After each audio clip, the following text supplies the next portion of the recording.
Whew, just waking up. Hiked in here last night. Got here with plenty of time, really. I was so tired. I didn't even eat dinner, which I'm going to pay for probably today, but I really was wiped out. So, I set up my tent, as you can see right here, and got some good sleep. I probably slept, well, I was in my tent for 12 hours. So I probably slept, a good 10, maybe even 11 of that. I was not awake much. I needed it. Getting a way later start this morning than I wanted. It's about 7 o'clock right now. I would like to already be walking like by 6, and it'll take me 30 or 45 minutes to get going from here probably. So it'll be late, but that's okay. I needed that sleep. So ready to go. Looking forward to another good day. I've only got to hike about maybe 9 miles, maybe 8 miles to water.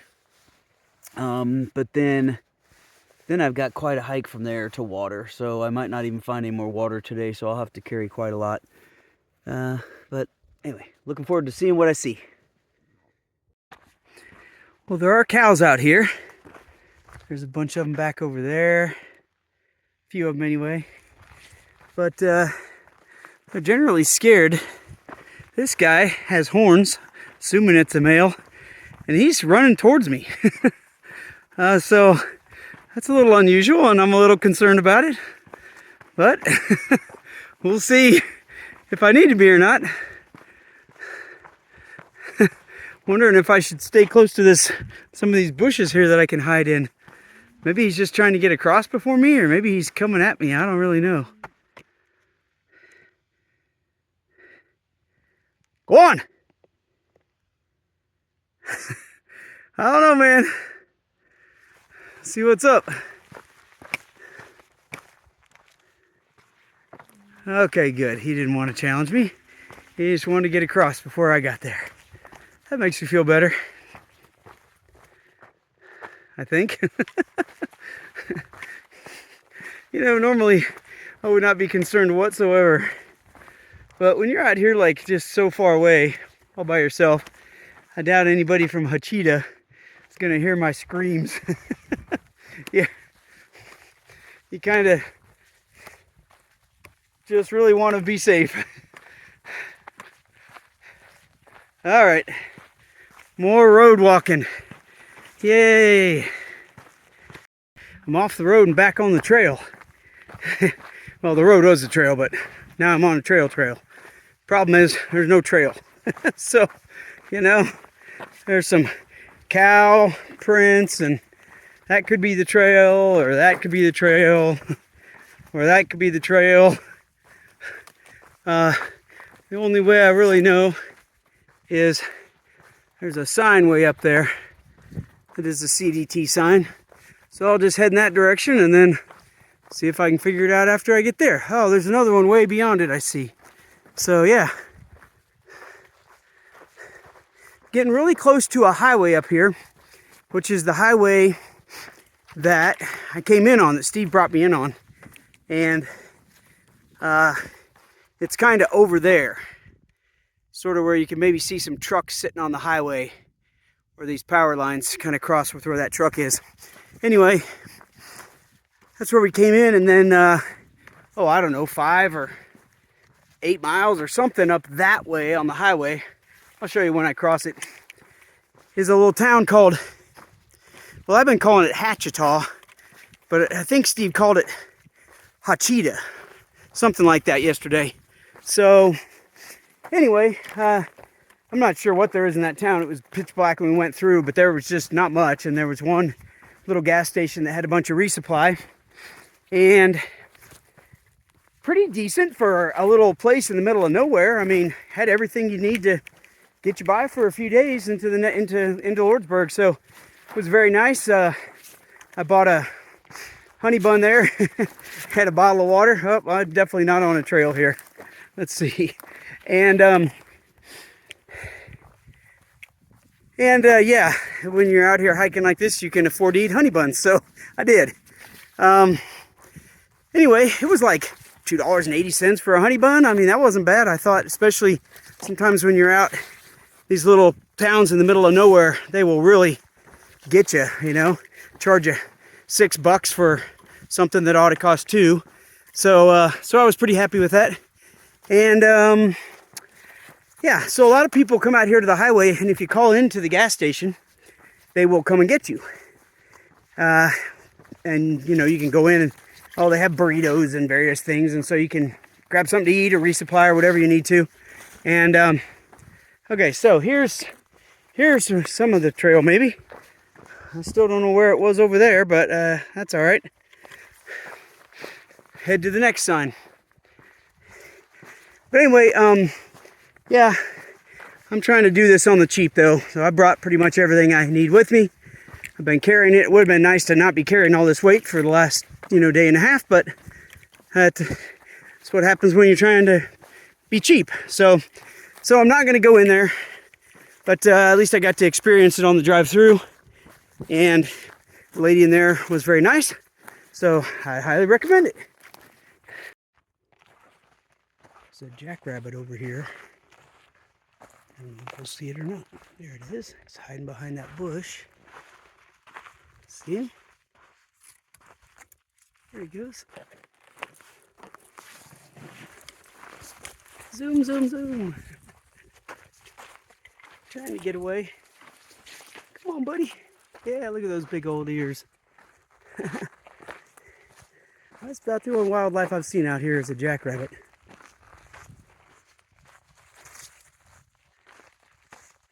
He's cool looking guy.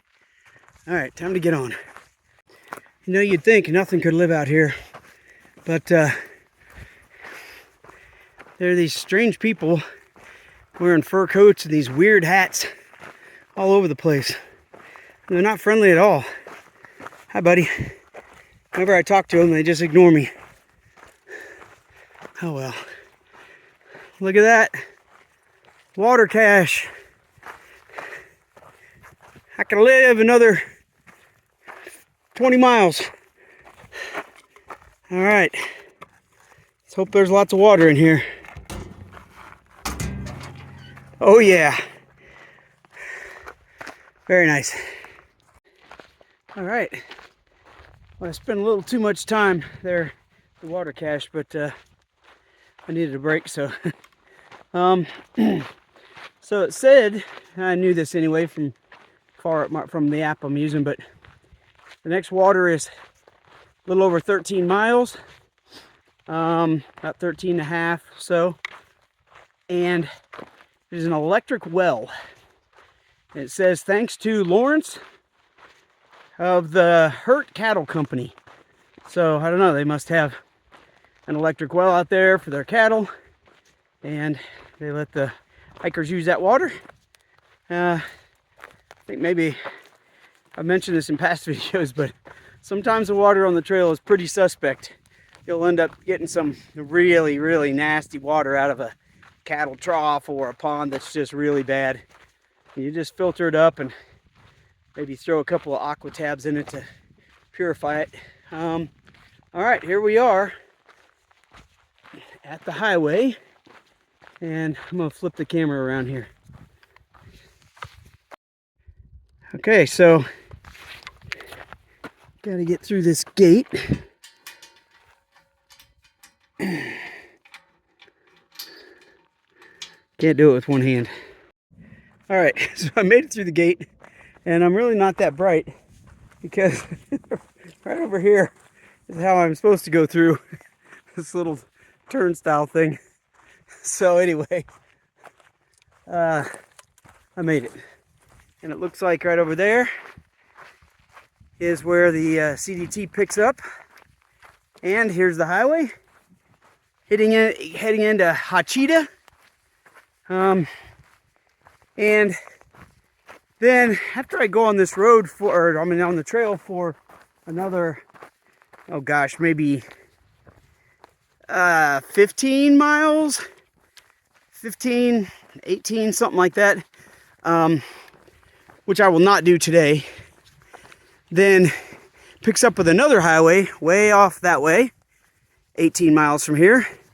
And that highway will also head over this way into Hachita. So you can get there both ways. And since the next water is a little over 13 miles away, and I have already gone about 9 today, I am not going to make it to that water, almost surely. I might get relatively close, but I'm not gonna, so I'm carrying 4 liters now, which stinks, but better than the alternative. So I would like to show you what a quick learner I am. See that gate up there? I'm not gonna go through it.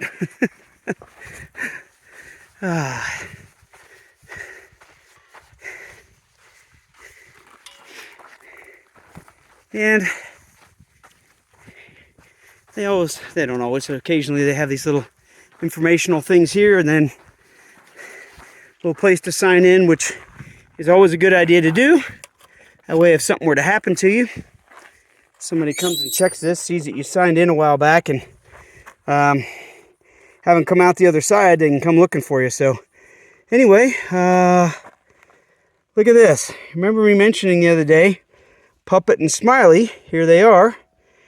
They came through on the 14th, going southbound, and then took a couple of days to get there.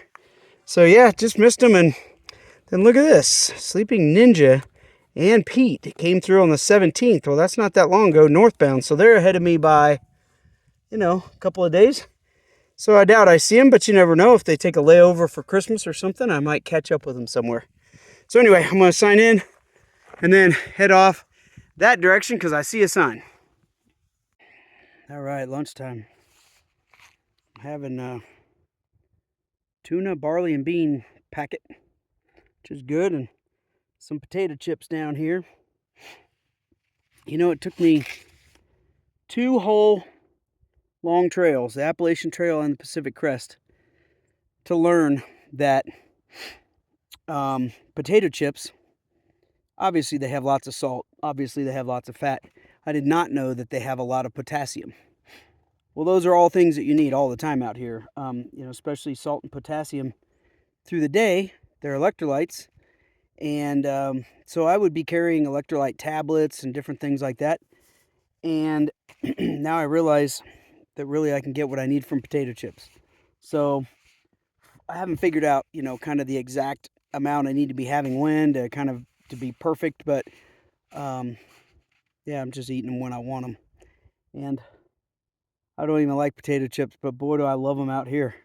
Probably because my body knows I need all that stuff. So anyway, gonna finish this up, and it's nice to let my feet rest for a little bit, and then I might lay my head back for just a few minutes and try to get a little reset and get going. I've got another maybe 8.5 miles to go, something like that. So peaceful down here in this wash. Kind of nice.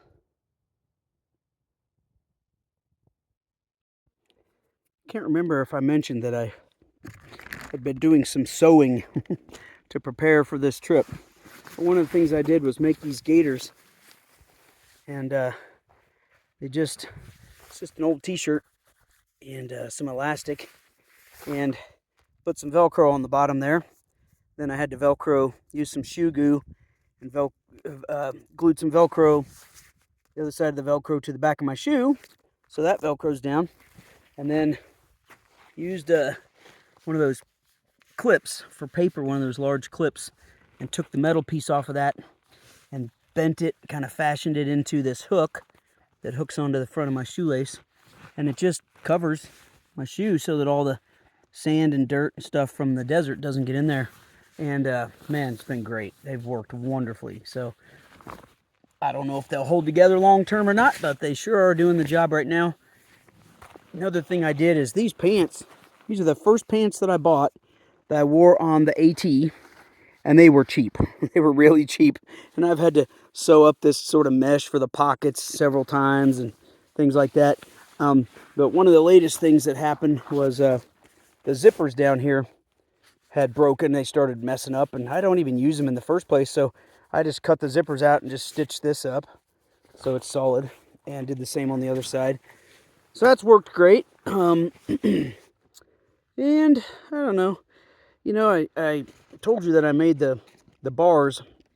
I showed you that in a previous video. Excuse me. And those have been wonderful, but the problem is that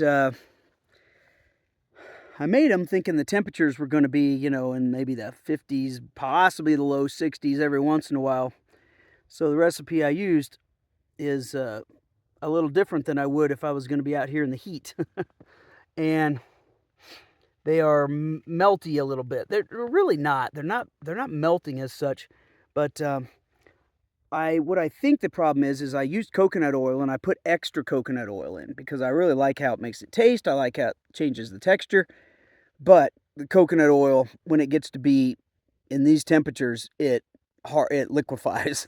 And so inside my, you know, I have them wrapped in plastic wrap and then stuck into a Ziploc, and there's just oil. Everything's oily. The outside of the plastic wrap is oily, and anyway, it's working out okay, but there's just oil all over my hands when I eat them and stuff like that. So yeah, I would say definitely a success, but I would maybe do it a little differently, knowing what the temperatures were out here. Well, if I would have known this was here, I wouldn't have had to carry so much water this far. It's only been a couple miles, but man, would have been nice. It's kind of scummy water, but I've filtered and drank a lot worse. And here's a big water tank, but I guess used to hold some of that water, and you could just pull it out of the spigot on the other side, but there's none in it now. So anyway, on we go. I'm not sure this fence is doing any good.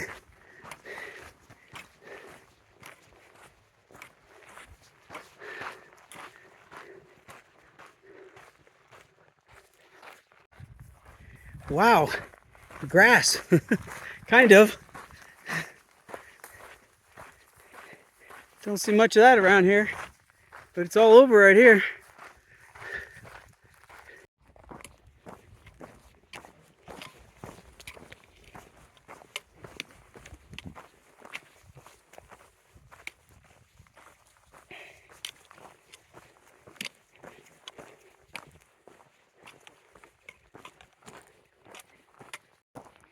Part of the reason that I was able to do 17 miles yesterday, even though I'm not maybe quite in shape to do that, it's because the terrain was so flat. But this morning, it was the same. Nice and flat, boring. But this afternoon has been a lot more of this. Going down, you can see I'm heading down to there. And actually this isn't too bad, but it's just been a whole bunch of whoop-de-doos. Just up and down, up and down, up and down. Nothing major, no huge climbing, but you know, when you're not really quite in shape yet, it makes a big difference. So I'm really wanting to do 18 miles today, but boy, I've slowed down a lot since these hills have popped up. So we'll see what I can manage to pull off here in the next couple hours.